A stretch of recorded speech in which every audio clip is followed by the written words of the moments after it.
There's a storm brewing between two of the world's closest allies, and tonight I'm going to take you right into the heart of it. What started as a simple disagreement over trade has now escalated into something far more personal, far more heated, and potentially far more damaging to the relationship between the United States and Canada. The words being exchanged aren't just diplomatic jabs anymore. They're sharp, they're pointed, and they're coming directly from the highest office in America. If you thought the tension between these two North American neighbors had reached its peak, I'm here to tell you that you haven't seen anything yet.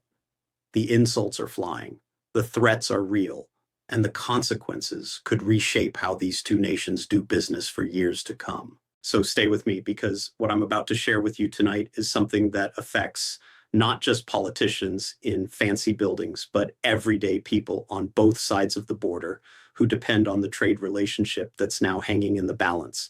I'm coming to you tonight from a position where I've been closely following every development in this escalating situation, and I have to tell you, the atmosphere in Washington right now is as cold as the winter weather outside. And President Donald Trump has once again taken to his social media platform, Truth Social, to issue what can only be described as a direct and unmistakable threat to Canada. In his post, the president made it crystal clear that if Canada proceeds with making any kind of deal with China, the consequences will be swift and severe. He's talking about a 100% tariff on all Canadian goods and products entering the United States. Now, I want you to really think about what that means for a moment. We're not talking about a minor trade adjustment or a negotiating tactic here. We're talking about the potential complete transformation of the economic relationship between these two nations that have been partners and allies for generations. The threat is real, it's documented, and it's sitting there on social media for the entire world to see. What makes this situation even more complicated is the personal nature of the attacks that are accompanying these economic threats. President Trump isn't just going after Canadian policy, he's going after the Canadian Prime Minister personally. In his communications, he's been referring to Prime Minister Mark Carney as Governor Carney, which is clearly a deliberate attempt to diminish the leader's standing and authority. This isn't just a slip of the tongue or a casual mistake. This is the President of the United States intentionally using the wrong title to belittle and insult the leader of a neighboring nation and longtime ally. In my years of covering political developments, I've seen plenty of tense moments between leaders, but there's something particularly striking about the way this confrontation is playing out in public view. The insults are being broadcast to millions of people, and they're creating a narrative that goes beyond simple trade disputes into the territory of personal animosity and national pride. The backdrop to all of this drama is a recent appearance by Prime Minister Carney at the World Economic Forum in Davos, Switzerland, where he received what can only be described as a hero's welcome. I watched as Carney took the stage and delivered remarks that clearly resonated with the international audience, earning him a standing ovation that didn't go unnoticed by President Trump. In his speech, Carney painted a picture of a world where the old rules of international cooperation are being torn apart. He talked about great powers using economic integration as weapons, tariffs as leverage, and financial infrastructure as tools of coercion. He spoke about supply chains being viewed not as opportunities for mutual benefit, but as vulnerabilities to be exploited by adversaries. Without naming President Trump directly, the message was unmistakable, and everyone in that room knew exactly who Carney was talking about. The Canadian Prime Minister was essentially standing on an international stage and calling out the American approach to trade and diplomacy, and he did it in front of the world's most powerful business and political leaders. That kind of public challenge was never going to go unanswered. And sure enough, President Trump responded in his characteristic fashion. I need to give you the full picture of what happened next, because President Trump's response to Carney's Davos speech tells you everything you need to know about how this conflict is escalating. The president didn't just brush off the criticism or issue a measured diplomatic response through official channels. No, he went directly to the public forum of social media, and he went personal. In his own remarks at Davos, Trump fired back at Carney with words that have now become the centerpiece of this international dispute. He said, and I want to quote this exactly so you understand the tone we're dealing with here: Canada lives because of the United States. Now, I've been around long enough to know that diplomatic language matters, and this phrase isn't just provocative, it's designed to provoke. It's the kind of statement that reduces an entire nation with its own history, culture, and achievements to a dependent child that only exists because of its powerful neighbor to the south. You can imagine how that landed in Ottawa and across Canadian households from coast to coast. The president wasn't just disagreeing with policy, he was questioning Canada's very right to exist as an independent nation with its own interests and priorities. The accusation that President Trump leveled at Prime Minister Carney was one of ingratitude, and this is a theme that I've noticed running through much of the American position in this dispute. From the Trump administration's perspective, Canada has benefited enormously from its relationship with the United States, and any attempt to diversify that relationship or seek other trading partners is seen as a betrayal of that beneficial arrangement. But here's where I need to provide you with some crucial context that explains why Canada might be looking elsewhere for economic partnerships. The reality is that the constant threat of tariffs and the unpredictability of American trade policy under the Trump administration has created genuine fear and uncertainty in Canadian business circles. When your largest trading partner keeps threatening to upend the economic relationship that your entire export economy depends on, it's only natural that you would start looking for alternative arrangements. It's not about ingratitude, it's about survival and smart economic planning for a nation that feels increasingly vulnerable to the whims of American politics. And this brings me to the development that appears to have triggered President Trump's latest threat. Just last week, Canada and China reached an agreement that significantly reduces tariffs on Chinese-made electric vehicles entering the Canadian market. Now, from the American perspective, this looks like Canada cozying up to a geopolitical rival at the worst possible time. President Trump has made confronting China a cornerstone of his economic and foreign policy, and seeing Canada sign deals with Beijing feels like a stab in the back to his administration. But I want you to consider the Canadian perspective here as well. Prime Minister Carney is looking at a situation where the United States keeps threatening punishing tariffs, where the president publicly insults Canadian leadership, and where the economic relationship that Canada has depended on for decades suddenly feels unstable and unreliable. In that context, reaching out to other major economic powers like China isn't an act of betrayal, it's an act of economic self-defense. The Canadians are trying to build relationships that can cushion the blow if the American market becomes too hostile or too expensive to access. What's particularly noteworthy is that this pivot toward China represents a significant shift in Canadian policy thinking. I've spoken with analysts who have been following Canadian trade policy for years, and they tell me that even 2 years ago, the idea of Canada actively pursuing closer economic ties with China would have been politically difficult to sell domestically.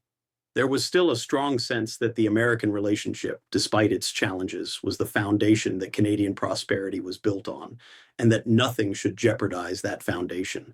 But the constant uncertainty, the threats, the insults, and the sense that Canada is being treated more like a vassal state than a partner has changed the political calculus in Ottawa. Prime Minister Carney now has the political space to pursue diversification in a way that his predecessors did not.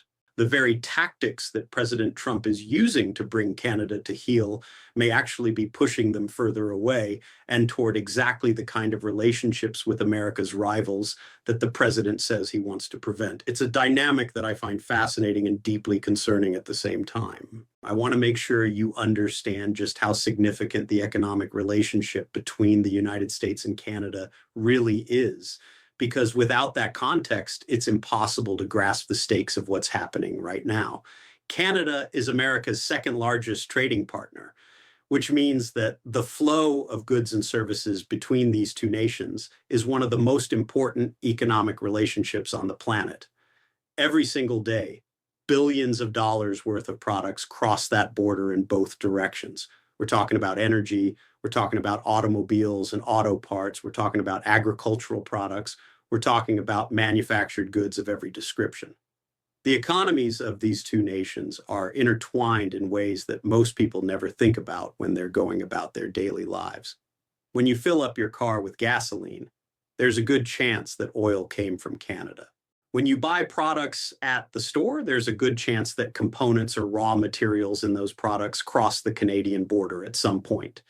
This isn't just a relationship between governments. It's a relationship that affects the livelihoods of millions of workers and the prices that millions of consumers pay for everyday goods. The statistics I'm about to share with you really drive home just how dependent Canada is on the American market and why the threat of a 100% tariff is so alarming to Canadian leaders. Approximately 75% of all Canadian exports go directly to the United States. Let me say that again so it really sinks in. 3/4 of everything that Canada sells to the outside world comes to America. That's not just a significant portion, that's the overwhelming majority of Canadian export activity. It means that the Canadian economy, in many ways, rises and falls with the health of the American market and the accessibility of American consumers to Canadian products. When President Trump threatens massive tariffs, he's not just threatening to make Canadian products more expensive, he's threatening to cut off the primary economic lifeline of an entire nation. From a Canadian perspective, this kind of threat feels existential. It's not something you can easily brush off or work around. It strikes at the very heart of Canadian prosperity and economic security, and it explains why the Canadian government is so determined to find alternative markets and trading partners. But here's what I think often gets lost in these discussions about tariffs and trade wars. The pain of these policies doesn't just flow in one direction. American consumers and American businesses would also feel the impact of a 100% tariff on Canadian goods. Think about all the products that American companies import from Canada to use in their manufacturing processes. Think about the Canadian lumber that goes into American homes, the Canadian minerals that go into American technology products, the Canadian energy that powers American industries. A massive tariff doesn't just punish Canada, it raises costs for American businesses and ultimately for American consumers who end up paying higher prices at the checkout counter. This is the fundamental reality of interconnected modern economies that sometimes gets obscured by the political rhetoric. When you wage a trade war against a close trading partner, you're not just attacking them, you're also attacking your own economic interests. The question is whether the political goals you're trying to achieve are worth the economic pain you're inflicting on your own citizens. And that's a calculation that I think deserves more attention than it typically receives. What concerns me most as I report on this developing situation is the trajectory we seem to be on. Each escalation leads to a counter-escalation, and the rhetoric keeps getting sharper and more personal. President Trump insults Prime Minister Carney. Canada signs a deal with China. Trump threatens 100% tariffs, and the cycle continues. I've covered enough international disputes to know that once you get on this kind of escalatory spiral, it becomes very difficult to find the off-ramp. Pride gets involved. Domestic political considerations make backing down look like weakness. And before you know it, both sides have locked themselves into positions that are causing real economic harm to real people. I'm not saying that a full-blown trade war between the United States and Canada is inevitable, but I am saying that the current trajectory is deeply worrying. The relationship between these two nations has weathered many storms over the years, but I'm not sure I've ever seen the personal animosity and the public hostility reach the levels we're witnessing right now. Something has fundamentally shifted in how these allies interact with each other, and I think we're only beginning to understand the long-term consequences of that shift. I want to step back now and give you some broader perspective on what Prime Minister Carney was trying to accomplish with his speech at Davos, because I think it's crucial to understanding why President Trump reacted so strongly. Carney wasn't just taking shots at American policy for the sake of provocation. He was articulating a vision of the international order that stands in direct contrast to the approach that the Trump administration has embraced. When Carney talked about great powers using economic integration as weapons, he was describing a world where the rules-based international trading system that was built after World War II is being systematically dismantled. For decades, the United States was the primary architect and defender of that system.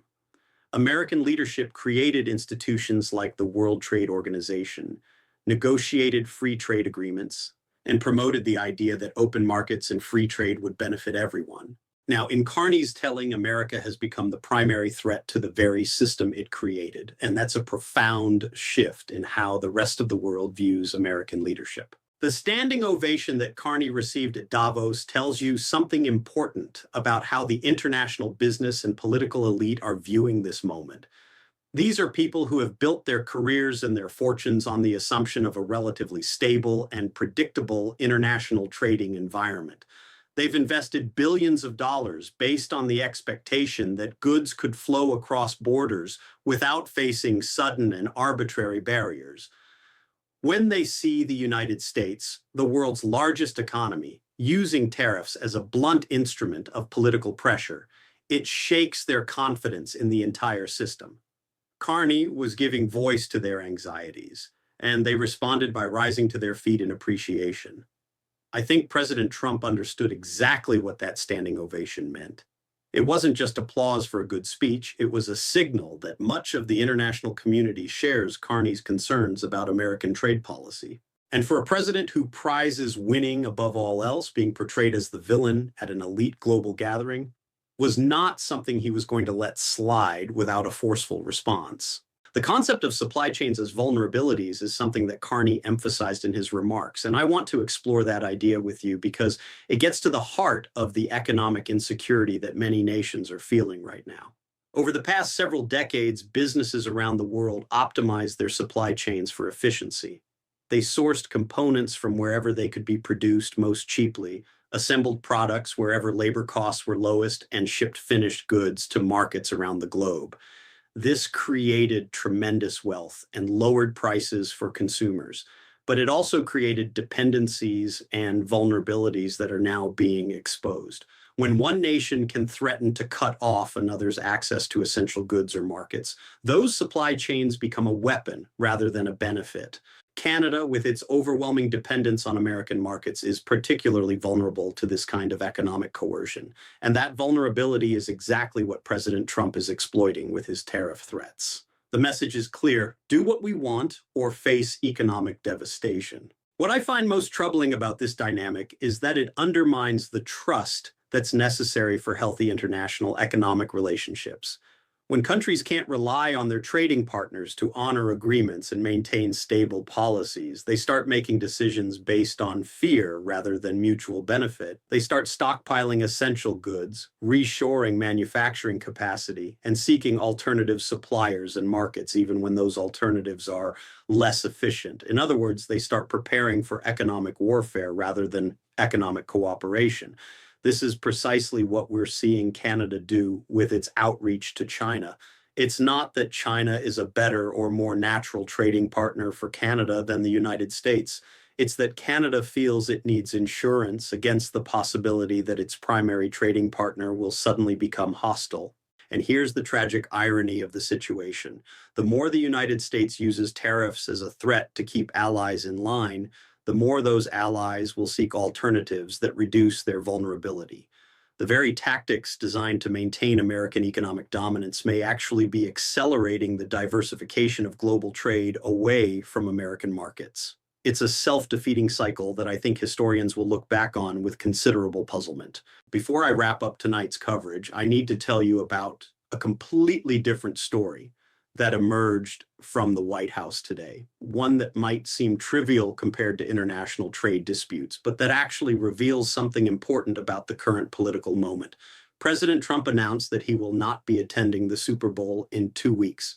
Now, you might be wondering why the president's attendance at a football game deserves mention in the same breath as tariffs and international relations, but bear with me because the reason he gave is quite revealing. When asked about his decision, the president explained that the game in Santa Clara, California, is simply too far away. That's the logistical explanation, and it's reasonable enough on its face. Presidential travel requires enormous security arrangements, and a cross-country trip for a sporting event is no small undertaking. But it's the other reason the president gave that really caught my attention and sparked conversation across social media and news organizations tonight. President Trump stated that he's unhappy with this year's musical lineup for the Super Bowl entertainment, specifically mentioning Bad Bunny and Green Day among the performers. In his characteristic style, he described himself as anti them, making clear that his absence is at least partly a statement about the artists who will be taking the stage. Now, both Bad Bunny and Green Day have been outspoken critics of the Trump administration at various points, so there's clearly some political context to the president's comments. But what strikes me about this moment is the willingness to publicly declare opposition to popular entertainers and to frame attendance at one of America's biggest cultural events as a political statement. The Super Bowl isn't just a football game, it's one of the few remaining shared cultural experiences that brings Americans of all political persuasions together around their televisions. When the president signals that the entertainment choices make the event politically unpalatable to him, it adds another layer to the cultural divisions that already run so deep in American society. I think what we're seeing in both of these stories, the Canadian trade dispute and the Super Bowl decision, is a consistent approach to leadership that prioritizes confrontation and division over unity and cooperation. In the case of Canada, a close ally is being treated as an adversary, with personal insults and economic threats replacing the diplomatic niceties that have traditionally characterized the relationship. In the case of the Super Bowl, a shared national celebration is being framed in partisan terms, with the president publicly distancing himself from artists whose political views he disagrees with. These might seem like very different situations, but they reflect a common worldview in which conflict is constant, loyalty must be absolute, and there's no neutral ground where different perspectives can coexist peacefully. As someone who has covered many administrations and many international relationships, I can tell you that this approach represents a significant departure from how American presidents have traditionally engaged with both allies and domestic cultural institutions. As I close tonight's report, I want to leave you with some thoughts about what all of this means for the months ahead. The trade relationship between the United States and Canada is entering uncharted territory. The threats of massive tariffs, the personal insults directed at foreign leaders, and the willingness to publicly humiliate longtime allies all suggest that we're in for a turbulent period. Canada is clearly signaling that it will not simply accept whatever terms the United States demands. And the pivot toward China is just the beginning of a broader diversification strategy that could reshape North American economic relationships for decades to come. Meanwhile, domestically, the cultural and political polarization that has defined recent years shows no signs of abating, with even something as supposedly unifying as the Super Bowl becoming another battleground in the never-ending political wars. I don't know exactly where all of this leads, but I do know that the decisions being made right now will have consequences that extend far beyond the current news cycle. These are the stories that will be written about in history books, and we're watching them unfold in real time. I'll continue to bring you the latest developments as this situation evolves, so stay tuned and stay informed. This is a moment that demands our attention, and I promise to keep doing my job of bringing you the truth about what's happening in our world.